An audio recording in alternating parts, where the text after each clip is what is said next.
हैं 2 point. Selected point number जो है वो 2, सिलेक्टेड पॉइंट नंबर है 2। बाप का प्यार, बाप का दिल किस बच्चे के ऊपर जाएगा? जो रेगुलर पंक्चुअल होके पढ़ेगा उसके ऊपर दिल जाएगा कि इसमें भावना बहुत है। और जो रेगुलर पंक्चुअल नहीं होगा वो कभी आता है कभी नहीं आता है, और आता है तो देर से आता है, टीचर का डिसरिगार्ड करता है। टीचर को डिसरिगार्ड अच्छा लगेगा? अच्छा टीचर होगा तो सहन तो कर लेगा, अंदर अंदर बोलेगा भी नहीं, कुछ डांटेगा, जैसे शिवबा। लेट स्टूडेंट आते कि नहीं? और पंक्चुअल आते हैं? नहीं, पंक्चुअल नहीं आते। और रेगुलर आते हैं? नहीं आते। तो भी अंदर से जान तो जाता है कि डिसरिगार्ड कर रहे हैं, लेकिन फिर भी कुछ दर्द दे देता है। देखा, खड़े हो जाओ बेंच के ऊपर, देखा नहीं? शिव बाबा, शिव बाबा, शंकर बाबा नहीं कहा जाता है, ये ध्यान रखो हमसे। शिव बाबा, शिव बाबा जब आते हैं इतना ध्यान रखते हैं। कौन से बच्चों का ध्यान रखेंगे? इनमें ज्यादा श्रद्धा भावना होगी उनमें ध्यान रखेंगे उनका, या जिनमें श्रद्धा भावना नहीं है उनका ज्यादा ध्यान रखेंगे। श्रद्धा भावना वालों का ज्यादा ध्यान, क्योंकि बाप का प्यार, बाप का दिल।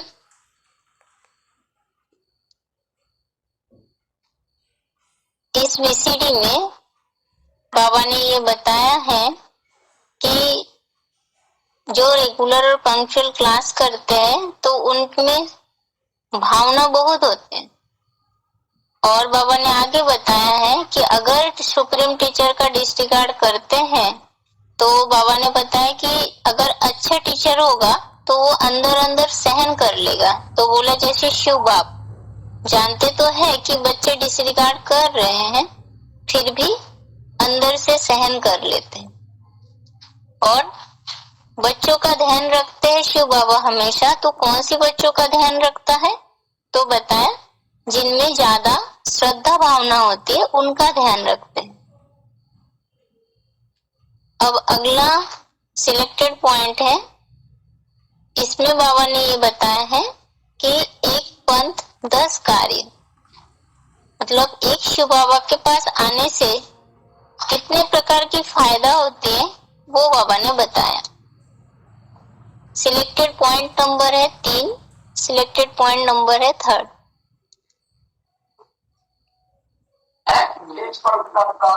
एक पंथ 10 कार्य। हाँ, एक बाबा के पास आते हैं, रेगुलर क्लास में आते हैं, पंक्चुअल आते हैं, तो 10 तो क्या सैकड़ों कार्य सिद्ध होते। एक क्लास में आना तो सिद्ध हुआ ही, टीचर का लाडला बच्चा तो साबित हुआ ही, लेकिन माँ बाप भी प्रसन्न होंगे या नहीं होंगे? है? माँ बाप भी प्रसन्न होते हैं, और जिन बच्चों पर माँ बाप प्रसन्न होते हैं, टीचर भी प्रसन्न होता है, तो गुरु का रिजल्ट क्या होगा? हाँ, गुरु भी प्रसन्न होगा। पद ऊंचा पाएंगे या नीचा पद पाएंगे? जन्म जन्मांतर ऊंचा पद पाएंगे। धनवान बनेंगे या गरीब बनेंगे? जरूर धनवान बनेंगे।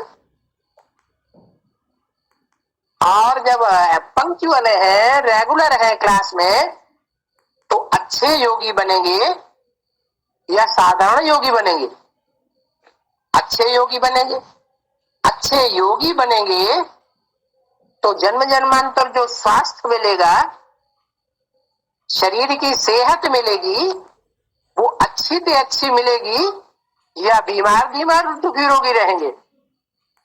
आत्मा पावरफुल बनेगी योग से, तो जन्म जन्मांतर शरीर भी पावरफुल बनेगी। तो गिनते जाएं 10 क्या 20-25 ढेर सारी फायदे हैं क्लास में आने मात्र से ही।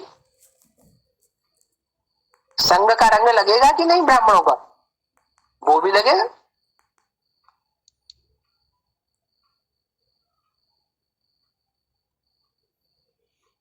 तो इस क्लास में बाबा ने फायदे बता दिए हैं कि 10, 20 क्या 25 ढेर सारे फायदे हो जाते क्लास में आने से मात्र से ही।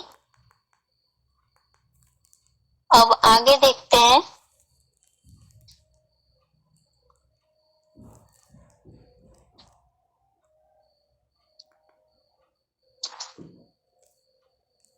हमने ये जाना था कि दिन भर में कम से कम 1 घंटा दत्तचित्त होकर एकाग्र होकर बाबा की मुरली सुननी चाहिए।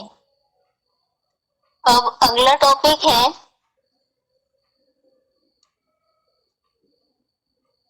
चाहे गीता पाठशाला हो या मिनी मधुवन,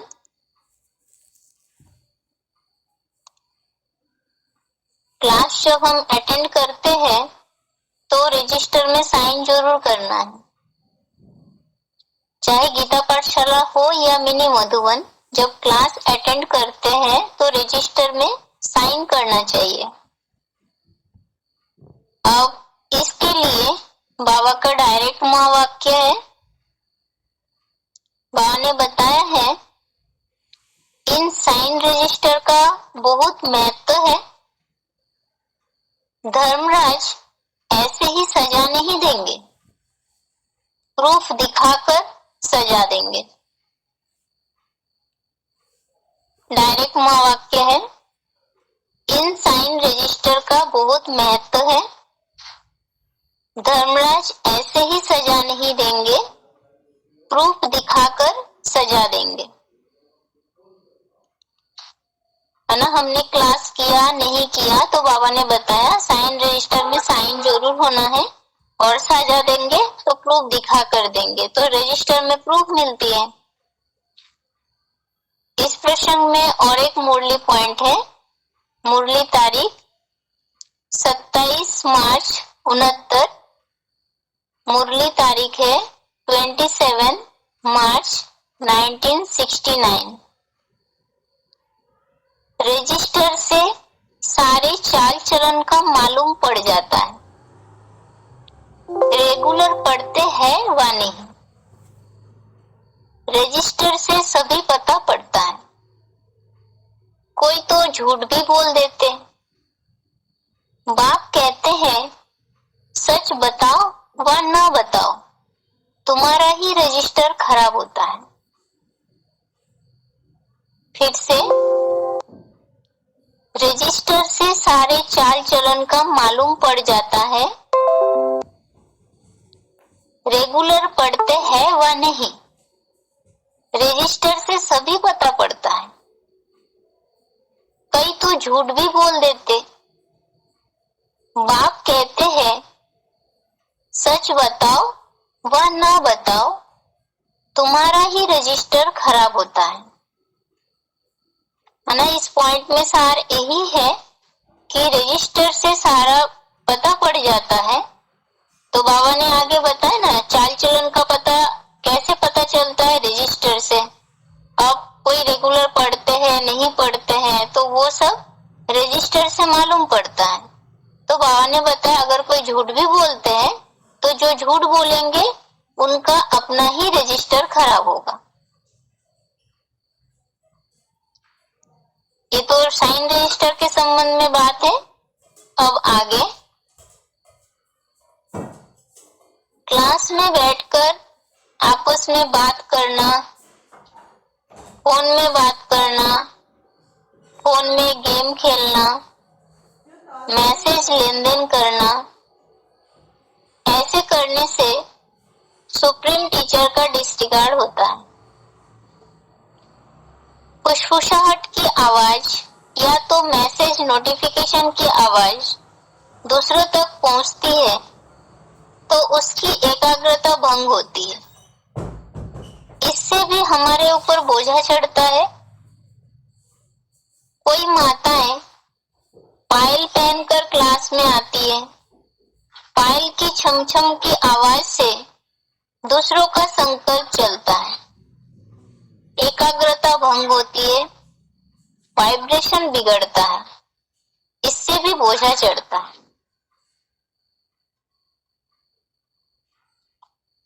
क्लास में बैठकर आपस में बातें करना, फोन में बात करना, फोन में गेम खेलना, मैसेज लेन देन करना, ऐसे करने से सुप्रीम टीचर का डिसरिगार्ड होता है।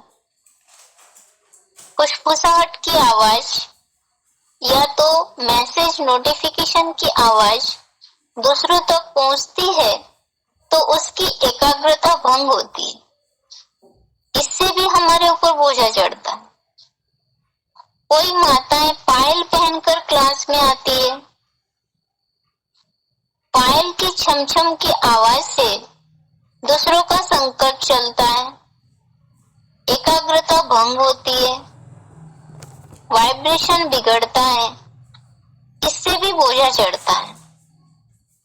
अब ये क्लास में हमें जो नहीं करना चाहिए वो बात बताया है कि आपस में बात करना या फोन में बात करना या मैसेज सेंड करना क्लास में ही बैठकर, और एक दूसरे में बात करते हैं तो फुसफुसाहट की जो आवाज है उससे भी डिस्टर्ब होते हैं दूसरे, तो उससे एकाग्रता भंग होती है, इससे भी हमारे ऊपर बोझा चढ़ता है। इसके लिए ऑडियो कैसेट है, ऑडियो कैसेट नंबर है 383। बाबा ने उसमें बताया है एकाग्रता भंग हो रही है तो जो वाइब्रेशन खींचने का, वाइब्रेशन को तोड़ने का जो विक्रम बन रहा है, फुसफुसाहट करने वाले और उसको सुनने वाले दोनों के ऊपर वो घाटे का सौदा बन रहा है छोटी सी बात, लेकिन असर बहुत ज्यादा हो रहा है। सुनने वाला भी घाटे में जा रहा है और सुनाने वाला भी घाटे में जा रहा है।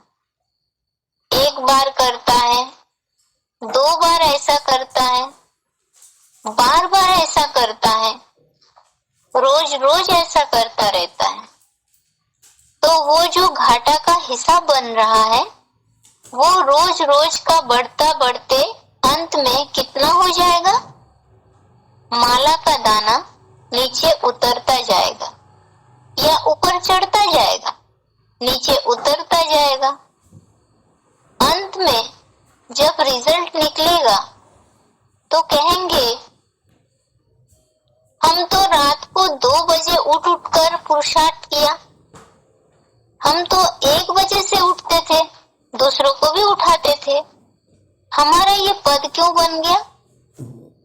कर्म की गति बहुत गुह्य है, बहुत गुह्य गति अभी चल रही है। इस गुह्य गति पर अभी अगर ध्यान नहीं दिया तो फिर बहुत पछताना पड़ेगा। फिर से ऑडियो कैसेट नंबर है 383। एकाग्रता भंग हो रही है तो जो वाइब्रेशन खींचने का, वाइब्रेशन को तोड़ने का जो विक्रम बन रहा है, फुसफुसाहट करने वाले और उसको सुनने वाले दोनों के ऊपर वो घाटे का सौदा बन रहा है छोटी सी बात, लेकिन असर बहुत ज्यादा हो रहा है। सुनने वाला भी घाटे में जा रहा है और सुनाने वाला भी घाटे में जा रहा है। एक बार करता है, 2 बार ऐसा करता है, बार बार ऐसा करता है, रोज रोज ऐसा करता रहता है, तो वो जो घाटे का हिसाब बन रहा है वो रोज रोज का बढ़ते बढ़ते अंत में कितना हो जाएगा? माला का दाना नीचे उतरता जाएगा या ऊपर चढ़ता जाएगा? नीचे उतरता जाएगा।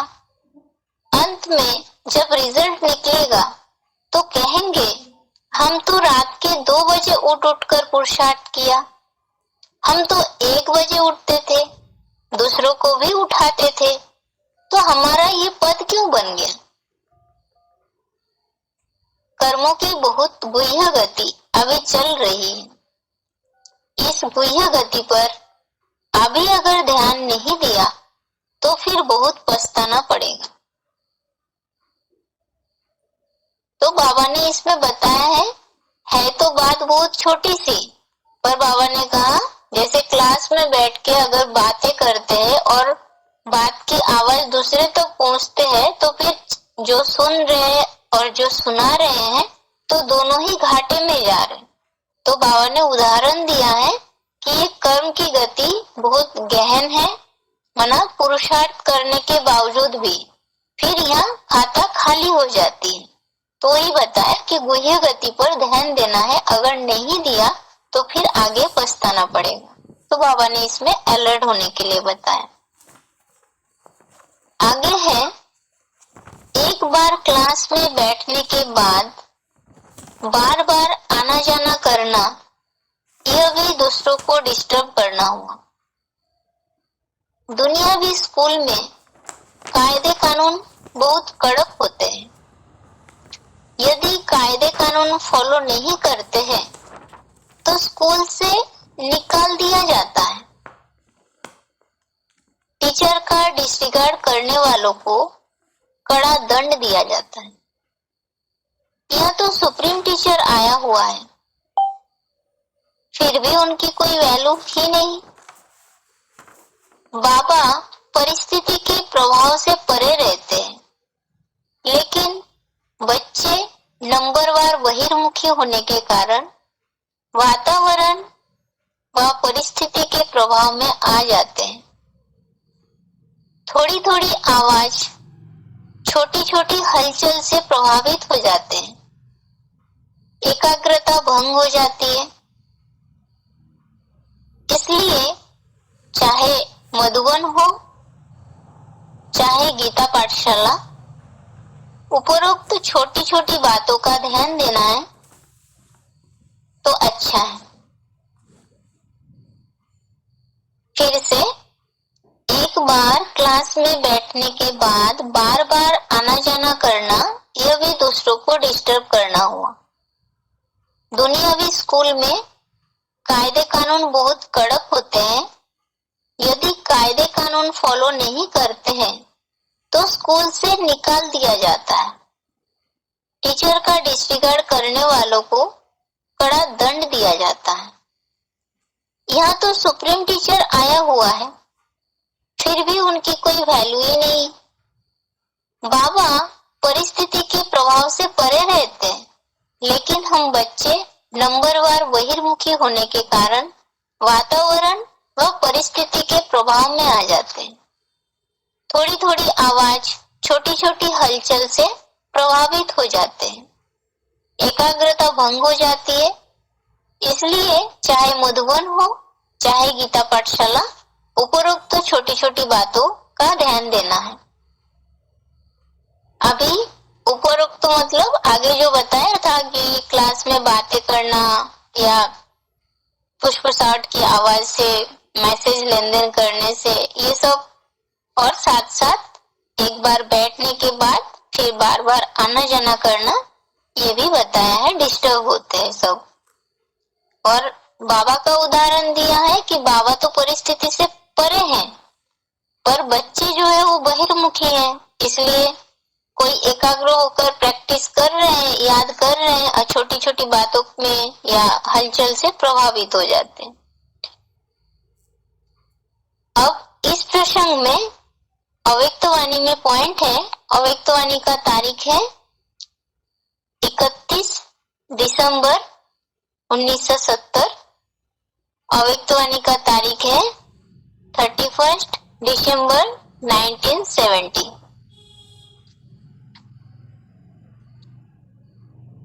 अपना गॉडली स्टूडेंट रूप सदा स्मृति में रहे। इसमें विशेष परिवर्तन संकल्प कौन सा चाहिए? इसमें सदा यह परिवर्तन संकल्प चाहिए कि मैं साधारण स्टूडेंट नहीं, साधारण पढ़ाई नहीं, लेकिन डायरेक्ट बाप रोज दूर देश से हमको पढ़ाने आते हैं। भगवान के वर्षंस हमारी पढ़ाई है, श्री श्री की श्रीमत हमारी पढ़ाई है, जिस पढ़ाई का हर बोल पदमों की कमाई जमा कराने वाला है।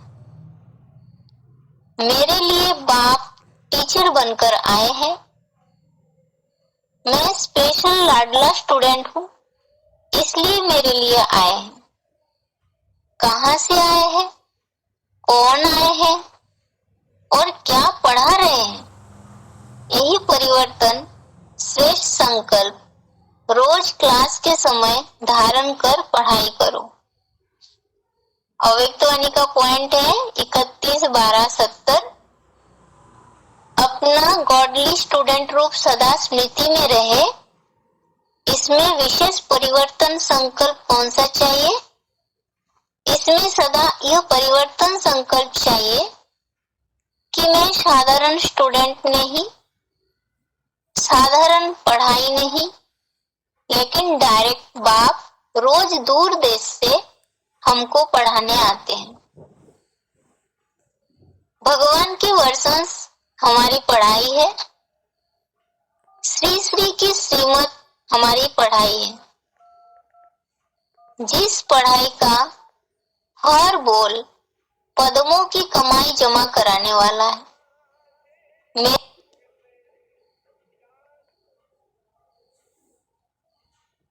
लाडला इसलिए मेरे लिए आए। कहाँ से आए हैं, कौन आए हैं और क्या पढ़ा रहे हैं, यही परिवर्तन श्रेष्ठ संकल्प रोज क्लास के समय धारण कर पढ़ाई करो। इस पॉइंट में बाबा ने ये कहा है कि हमें साधारण स्टूडेंट नहीं समझना है। हम तो गॉडली स्टूडेंट है और शिव बाबा के लाडले स्टूडेंट है और बाबा हमें पढ़ाने के लिए दूर देश से आए हुए हैं। इसलिए बताया है कि बाबा के एक एक बोल जो है वो पदमों की कमाई कराने वाला है, जमा कराने वाला है। तो जब भी हम क्लास में बैठते हैं तो इस बेहद की स्थिति में स्थित होना है कि हम गॉडली स्टूडेंट है और शिव बाबा हमें पढ़ा रहे हैं और उसके लिए दूर देश से आए हैं। आगे है अगला टॉपिक। मधुबनों में लिमिटेड कुर्सियां रहती है, इसलिए ध्यान देना है कि बुजुर्ग और बीमार लोगों को ही कुर्सी में बैठने देना चाहिए। जिनको कोई प्रॉब्लम नहीं है वे नीचे बैठ सकते हैं। फिर से मधुबन में लिमिटेड कुर्सियां रहती हैं, इसलिए ध्यान देना है कि जो बुजुर्ग और बीमार लोग हैं उन्हें कुर्सी में बैठने देना चाहिए। जिनको कोई प्रॉब्लम नहीं है वे नीचे बैठ सकते हैं। अव्यक्तवाणी में पॉइंट है, अव्यक्तवाणी का तारीख 7 मार्च 95। अव्यक्तवाणी का तारीख है 7 मार्च 1995।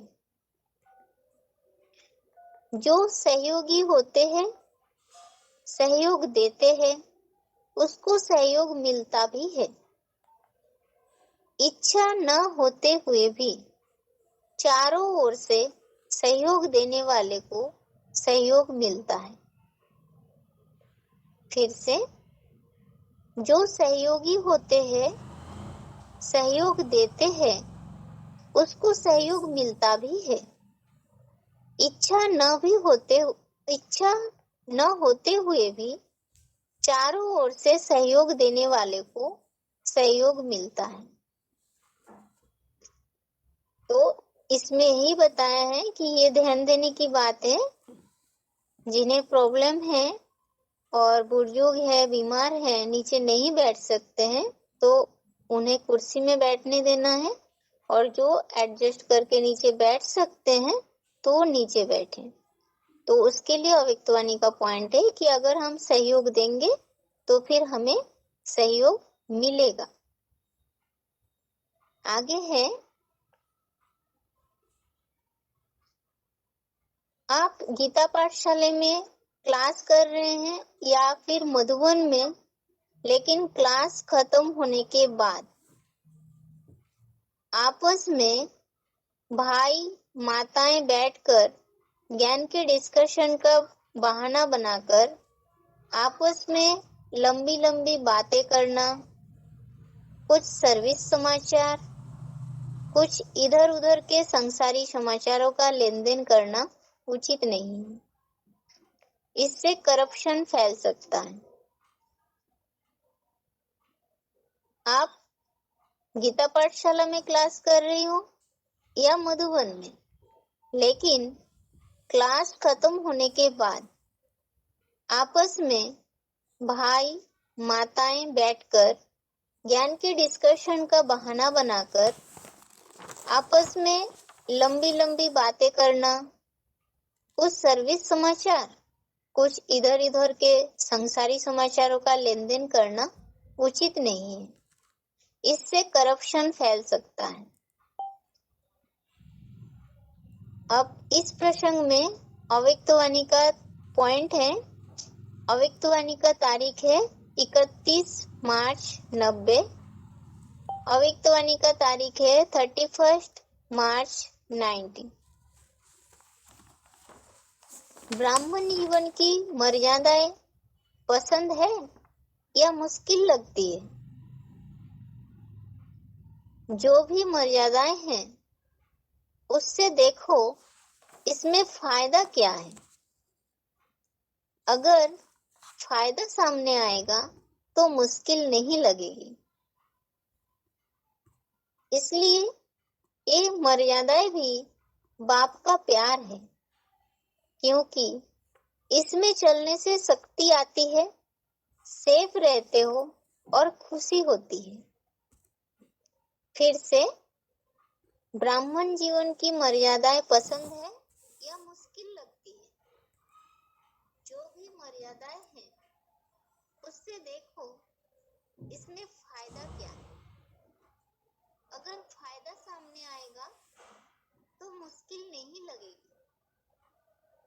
इसलिए ये मर्यादाएं भी बाप का प्यार है, क्योंकि इसमें चलने से शक्ति आती है, सेफ रहते हो और खुशी होती है। तो इस पॉइंट में बाबा ने ये बताया है, टॉपिक यही है कि क्लास चाहे गीता पाठशाला में हो चाहे मधुबन में किया हो, क्लास खत्म होने के बाद माताएं बैठकर भाइयों से ज्ञान का डिस्कशन की बात करते करते कुछ सर्विस समाचार या कुछ इधर उधर के संसारी समाचार का लेन देन करना गलत है। इससे करप्शन फैलता है। तो यही बताया है कि ये तो ब्राह्मण जीवन की मर्यादाएं हैं, जो बाबा के नियम बने हुए हैं। तो अगर हम उस मर्यादा के अनुसार रहेंगे तो हमें शक्ति भी मिलेगी, साथ ही साथ हम सेफ भी रहेंगे और खुशी भी मिलेगी। आगे है, यदि मधुबन में एक माता है और एक भाई क्लास के लिए आया है, तो क्लासरूम के बाहर भाई बैठकर क्लास कर सकता है। यदि दो भाई हैं और एक माता है तो क्लासरूम के अंदर बैठ सकते हैं। यदि दो माताएं हैं और एक भाई है तो क्लासरूम के अंदर बैठ सकते हैं। लेकिन किसी किसी मधुबन में शिव बाबा के श्रीमतानुकूल समय परिस्थिति के आधार पर इस नियम को परिवर्तन किया गया। यदि मधुबन में एक माता है और एक भाई क्लास के लिए आया हो तो क्लासरूम के बाहर भाई बैठकर क्लास कर सकता है। यदि दो भाई आया है और एक माता है तो क्लासरूम के अंदर बैठ सकता है। अगर माताएं 2 है और एक भाई है तो क्लासरूम के अंदर बैठ सकते हैं, लेकिन ये जो नियम है ये समय परिस्थिति के आधार पर शिक्षकों के श्रीमत अनुकूल कुछ परिवर्तन भी किया गया। अब इस प्रसंग में मुरली पॉइंट है। मुरली तारीख 5 अप्रैल 88, मुरली तारीख 5 अप्रैल 1988। जितना आज्ञाकारी वफादार रहेंगे उतना उन्नति होगी। जितना आज्ञाकारी वफादार रहेंगे उतना उन्नति होगी।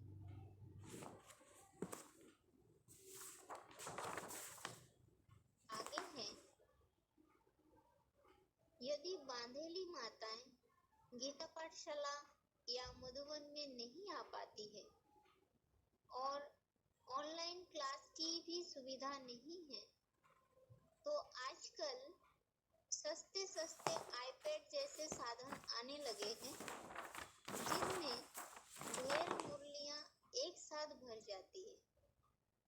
जब मौका लगा बिजली से चार्ज किया और मुरली सुनते रहे। फिर से,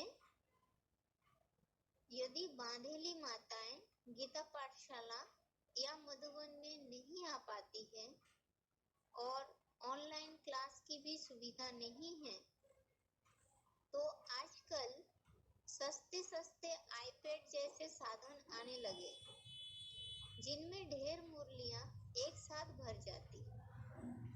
जब मौका लगा बिजली से चार्ज किया और मुरली सुनते रहे।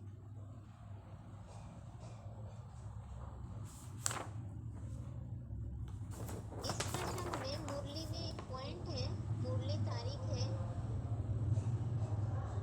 1 फरवरी 71, मुरली तारीख है 1 फरवरी 1971। पॉइंट है, मुरली तो तुमको कैसे भी मिल सकती, चतुराई चाहिए। हम जिसको मुरली पढ़ने लिए कैसे भी पहुंचानी चाहिए। ऐसी बात नहीं जो मुरली न मिल सके, सिर्फ युक्ति चाहिए। डरने की कोई बात नहीं। कोई तो बाथरूम, लैट्रिन आदि में भी मुरली पढ़ती है, ऐसे भी है। इससे मुरली तो तुमको कैसे भी मिल सकती है, चतुराई चाहिए। हम जिसको मुरली पढ़ने लिए कैसे भी पहुंचानी चाहिए। ऐसी बात नहीं जो मुरली न मिल सके, सिर्फ युक्ति चाहिए। डरने की कोई बात नहीं। कोई तो बाथरूम, लैट्रिन आदि में भी मुरली पढ़ती है, ऐसे भी है। और मधुबन में पॉइंट्स बता सकते हैं, इससे आपकी रेगुलरिटी भी साबित हो जाएगी। आपको मधुबन में क्लास करने की, रहने की, संगठन में शामिल होने की अनुमति भी मिल जाएगी। माना बांधेली माताएं अगर मधुबन में नहीं आ पाती हैं, तो यही बताया कि आईपैड जैसे साधन निकले हैं जिनमें ढेर मुरली एक साथ भर जाती है, तो जब चाहे बिजली से चार्ज करके सुन सकते हैं। तो बाबा ने पॉइंट में बताया ना कि मुरली, क्योंकि बाबा बोलते हैं लगन है तो रास्ता निकल ही पड़ती है। तो डरने की कोई बात नहीं कि मुरली नहीं मिलेगा, सिर्फ युक्ति चाहिए। और उदाहरण दिए हैं कि ऐसे भी हैं जो बाथरूम में, लैट्रिन आदि में छुप के मुरली पढ़ती है। और जैसे मुरली सुनने के बाद अगर मधुबन में फोन से पॉइंट बता देते हैं, तो उससे आपकी रेगुलरिटी भी साबित हो जाएगी और आपको मधुबन में क्लास करने की, रहने की, संगठन में शामिल होने की भी अनुमति मिल जाएगी। आगे है, मधुबन में या गीता पाठशाला में जब आप जाते हैं, हिंदी ठीक से नहीं आती है तो सीखने का प्रयास कीजिए। और एक बात पक्की कर लीजिए कि चाहे टिकलू टिकलू ही सही, परंतु ब्राह्मण परिवार के बीच हिंदी में ही बात करनी। टिकलू टिकलू बोलते बोलते अच्छे से हिंदी बोलना भी आ जाएगा। आखिर जो बाप की भाषा सो बच्चों की भाषा होनी चाहिए। मधुबन में या गीता पाठशाला में जब आप जाते हैं, हिंदी ठीक से नहीं बोल पाते हैं तो सीखने का प्रयास कीजिए और एक बात पक्की कर लीजिए कि चाहे टिकलू टिकलू ही सही, परंतु ब्राह्मण परिवार के बीच हमें हिंदी में ही बात करनी है। टिकलू टिकलू बोलते बोलते अच्छे से हिंदी बोलना भी आ जाए। आखिर जो बाप की भाषा सो बच्चों की भी भाषा होनी चाहिए। इस प्रसंग में अव्यक्तवाणी में पॉइंट है। अव्यक्तवाणी का तारीख है 1 मार्च 84। अव्यक्तवाणी है 1 मार्च 1984। बाबा ने कहा, अभी हिंदी के अक्षर याद कर लो, थोड़ा थोड़ा तो हिंदी सीखेंगे ना। जब यहाँ थोड़े बहुत संस्कार डालेंगे तब तो सतयुग में भी बोल सकेंगे। वहां तो यह आपकी गिट पिट की भाषा होगी नहीं। हिंदी न समझने कारण डायरेक्ट तो बाप का नहीं सुनते हो ना। अगर सीख जाएंगे तो डायरेक्ट सुनेंगे। बाप दादा समझते हैं, बच्चे डायरेक्ट सुने। डायरेक्ट सुनने से और मजा आएगा। अभी हिंदी का अक्षर याद कर लो, थोड़ा थोड़ा तो हिंदी सीखेंगे ना। जब यहाँ थोड़े बहुत संस्कार डालेंगे तब तो सतयुग में भी बोल सकेंगे। वहां तो यह आपकी गिट पिट की भाषा होगी नहीं। हिंदी न समझने कारण डायरेक्ट तो बाप का नहीं सुनते हो ना।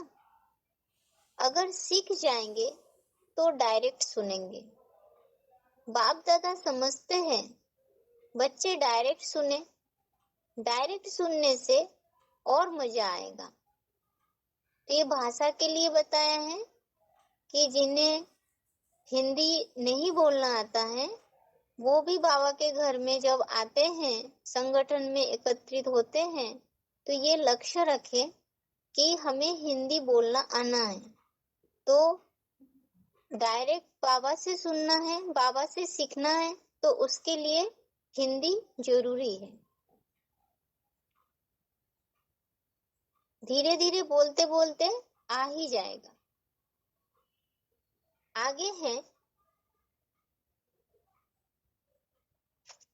मधुबन में जो रोज नहीं आ सकते हैं, सप्ताह में, महीने 2 महीने में जब भी मौका मिले तो मधुबन में क्लास कर लेना चाहिए। संगठन से पावर मिलती है। कहते भी है ना, संघो शक्ति कलह युगे। मधुबन में जो रोज नहीं आ सकते तो सप्ताह में या महीने 2 महीने में जब भी मौका मिलता है तो तब मधुबन में आकर के क्लास कर लेना चाहिए। उससे संगठन का पावर मिलता है। और कहते भी है ना, संघो शक्ति कलह युगे। कलयुग में संगठन की शक्ति पावरफुल होती है। अब इस प्रसंग में बाबा के सिलेक्टेड वाणी सुनते हैं।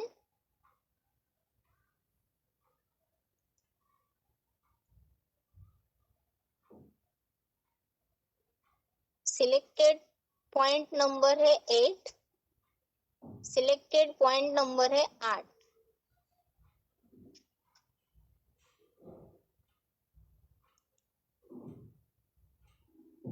शक्ति का परिवर्तन संगठित शक्ति से होगा या व्यक्तिगत शक्ति से होगा। शास्त्रों में भी लिखा हुआ है संघौ शक्ति कलौ युगे। जो भी धर्म पिताएं हैं उन्होंने अपने फॉलोअर्स के लिए नियम बनाया। मंदिर, मस्जिद, गिरजाघर, गुरुद्वारे बनाए गए। जैसे बाप आकर के संगठन बनाता है, उन धर्म पिताओं ने भी बाप को फॉलो किया।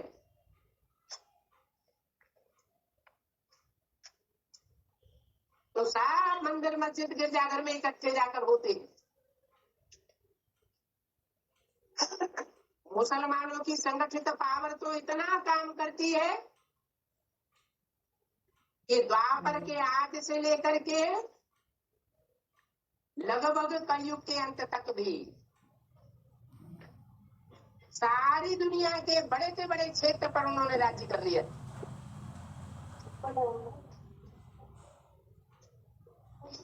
ये कौन सी पावर की बात है? संगठन की पावर की याद है। उनका बुद्धियोग जीवन भर के लिए काबा में रखा रहता है। उनको ये खास पढ़ाई जाती है कि घर में बैठ करके जो नमाज पढ़ेंगे उसके मुकाबले मस्जिद में जाके नमाज पढ़ेंगे तो 10 गुना सवाब मिलेगा। जामा मस्जिद में जाकर के 7 दिन में एक बार नमाज पढ़ेंगे तो 100 गुना फल मिलेगा।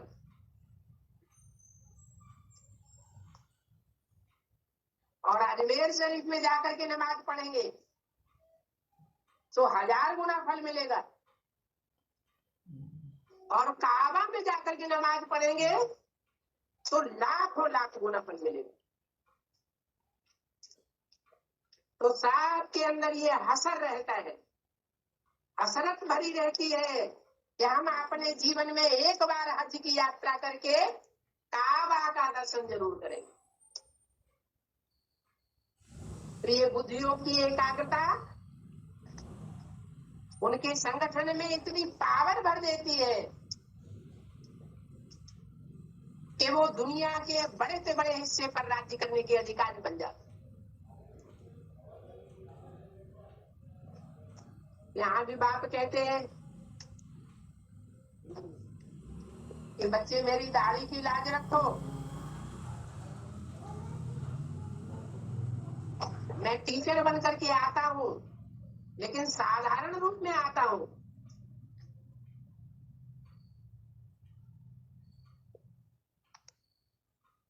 तो पढ़ाई को साधारण नहीं समझो,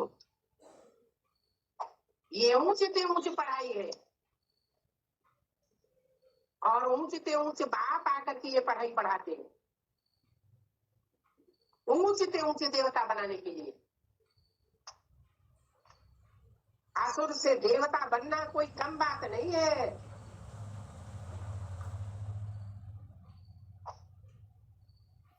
अगर पूरी पढ़ाई नहीं पढ़ेंगे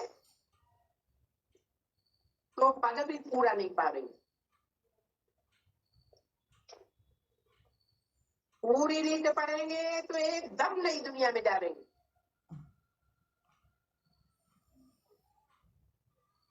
आगे इस प्रश्न में और एक सिलेक्टेड पॉइंट है।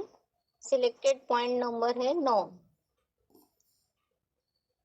भक्ति मार्ग में भी कहते हैं संगौ शक्ति कलौ युगी। कलयुग में संगठन की शक्ति ज्यादा काम करती है। पहले पैसे फंसाता और दौड़ते चले जाते थे साहब। अकेले अकेले पुरुषार्थ करेंगे तो एक डोरी का कनेक्शन होगा और इकट्ठे होकर के पुरुषार्थ करेंगे तो इसमें रूपी अनेक डोरी मिलकर के बाप से जुटेंगे। एक धागा, एक दो धागा हो और 15 धागा इकट्ठे कर दिए जाते तो रस्सा बन जाता है। ज्यादा ताकत किसमें होती है? संगठन में ज्यादा ताकत होती है। संगठित पुरुषार्थ करना उसमें प्राप्ति ज्यादा है। इसी मुसलमान लोगों ने एक कहावत बनाई है, कहावत नहीं, वो पक्के हैं। उनका कहना है कि अगर घर में बैठकर की नमाज पढ़ेंगे तो 1 गुना फायदा, मस्जिद में जाके नमाज पढ़ेंगे तो 10 गुना फायदा, और जामा मस्जिद में जाकर के नमाज पढ़ेंगे तो 100 गुना फायदा, अजमेर शरीफ में जाकर के पढ़ेंगे तो 1000 गुना फायदा, और काबा में जाकर के नमाज पढ़ेंगे तो 1,00,000 गुना फायदा है। तो उनकी पढ़ाई सच्चाई तो वास्तव में है नहीं ना, वहाँ काबा में कोई खुदा बैठा हुआ है, लेकिन है बात कहाँ की, यहाँ की बात। यहाँ प्रैक्टिकल में भगवान जब आया हुआ है और वो पढ़ाई पढ़ा रहा है कि याद में बहुत ताकत है, लेकिन अगर संगठित होकर के याद करेंगे तो नई दुनिया की स्थापना हो जाएगी। अकेला जना भार नहीं हो सकता। तुम अकेले घर में बैठ जाओ और चाहो तो हमारे घर में स्वर्ग बन जाए तो नहीं बनेगा। भक्ति मार्ग में भी कहते हैं संग। अब आगे बेसिक कोर्स देखते हैं। बेसिक कोर्स के लिए जैसे 2 चित्र हमने जान लिए हैं, 2 चित्र के बारे में आत्मा का परिचय प्राप्त हुआ, फिर 3 लोक के बारे में भी जाना। अब हम आज आगे का चित्र जो परमपिता परमात्मा और उनके दिव्य कर्तव्य हैं उसके बारे में थोड़ा जानेंगे, और कोर्स के संबंध में सभी माताओं को प्रयास यही करना है कि सभी थोड़ा थोड़ा बोलने की प्रैक्टिस करें और प्रिपेयर करके मधुबन में निमित बहन को सुनाएं। तो थोड़ा बोलने की तैयारी, बोलने की प्रैक्टिस शुरू कीजिएगा। खुद से प्रयास करेंगे, थोड़ा थोड़ा मुंह खोलेंगे तो बोलते बोलते आदत हो जाएगी। हिम्मत करनी है, क्योंकि बाबा ने कहा शिव बाबा के बन गए तो असंभव कार्य भी संभव होगा। इसलिए सिर्फ हिम्मत का एक कदम आगे बढ़ाना है। आप हिम्मत कीजिए, बाबा आपको मदद देंगे। आज हम जानेंगे, आगे जो चित्र दिया हुआ है वो है परमपिता परमात्मा और उनके दिव्य कर्तव्य। जो 32 गुणों वाले चित्र दिखाए हैं, ऐसे तो ये अनूठी योजना में चित्र दिया हुआ है। अब 3 लोक के चित्र में हमने ये जाना कि आत्मा के पिता परमपिता परमात्मा शिव है। अब इस चित्र में हम ये जानेंगे कि जो वो परमपिता परमात्मा है उनके दिव्य कर्तव्य क्या है। अब हमने इतना ही परिचय लिया है कि हम एक ज्योति बिंदु आत्मा है और हमारे पिता भी परमपिता परमात्मा, वो भी ज्योति बिंदु है। अब जैसे आत्मा शरीर का आधार लेकर कर्तव्य करते हैं, तो वैसे ही परमात्मा को भी इस साकार सृष्टि पर आकर साकार तन का आधार लेना है। क्योंकि इस चित्र में हम शिव बाप सदाशिव ज्योति कर्तव्य तभी करेंगे ना जब साकार में आएंगे। तो यहाँ हम सबसे पहले ये जानेंगे कि जो निराकार परमपिता परमात्मा शिव है, उनके गुण को हम तभी ग्रहण कर सकते हैं या उनके कर्तव्य को हम फॉलो कर सकते, देख सकते हैं, समझ सकते हैं तभी जब वो इस साकार सृष्टि पर हो। अब इस चित्र में परमात्मा के गुणों को तो दर्शाया है, पर ये गुण कोई लिमिटेड नहीं है, अनलिमिटेड है। क्योंकि परमात्मा शिव, सदाशिव ज्योति जो है वो असीम है, अनंत है, गुणों के भंडार है। अब उनके लिए गायन तो यही है कि सब धरती कागज करो, कलम करो बन रहा है, 7 समुंदर मसी करो, गुरु गुण लिखा ना जाए।